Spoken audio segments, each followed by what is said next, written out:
안녕하세요, 문기자입니다. 오늘은 쉐보레 브랜드에 대한 4가지 사실에 대해 알아보겠습니다.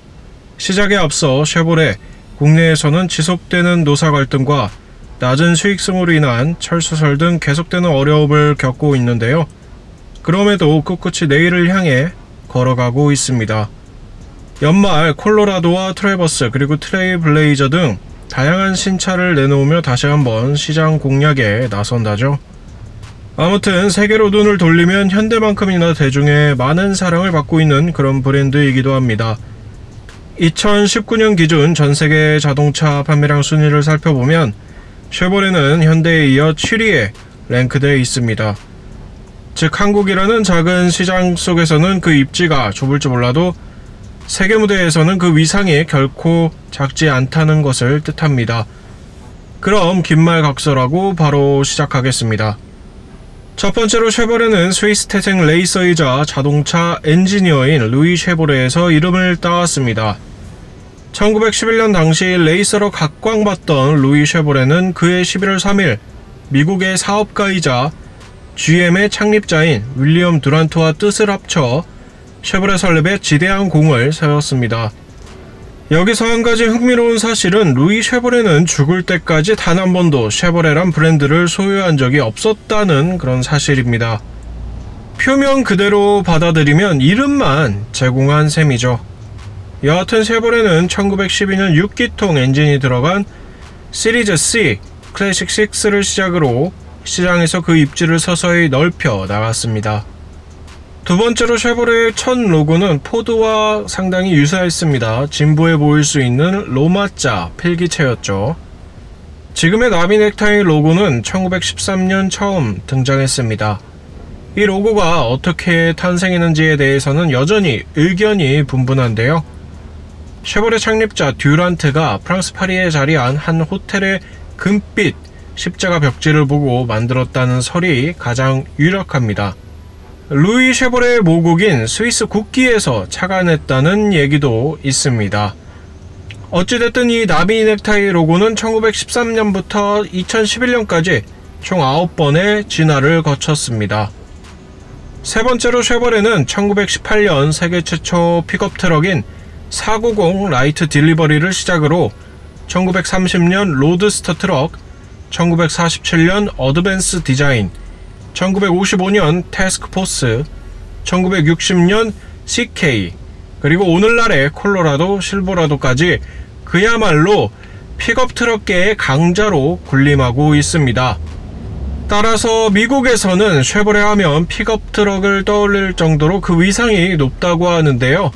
경쟁 브랜드인 포드의 픽업 트럭보다 상품성이 우수하다고 합니다. 아메리칸 정통 픽업 트럭이란 타이틀을 붙여도 전혀 손색 없는 그런 상징성을 갖추고 있다고 볼 수 있겠습니다. 국내에도 곧 있으면 아메리칸 정통 픽업 트럭인 콜로라도가 출시되는데요. 오리지널리티를 중시하는 소비자분들에게는 정말 매력적인 선택지로 자리매김하지 않을까 그렇게 생각합니다. 참고로 전 세계적으로 선풍적인 인기를 끌고 있는 SUV 역시 쉐보레가 원조입니다.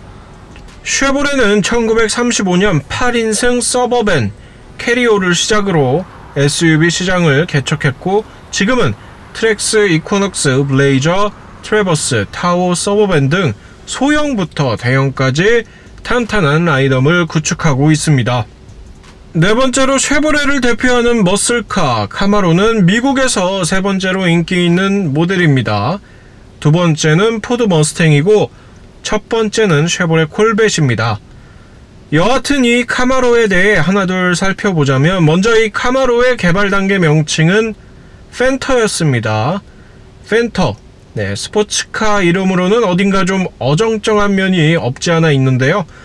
아무튼 이 펜터라는 이름에 대해 쉐보레 경영진은 반드시 C자로 시작하는 명칭을 사용해야 한다는 오더를 내렸고 이에 쉐보레 브랜딩 팀은 고심 끝에 카마로라는 단어를 개발했습니다.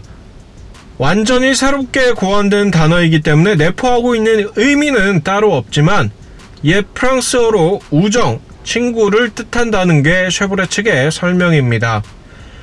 한편 카마로는 외건형으로도 나올 예정이었는데요. 물론 예산 낭비라는 이유로 개발 단계에서 폐기되긴 했습니다.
네, 지금까지 쉐보레 브랜드에 대한 4가지 사실에 대해 알아봤습니다.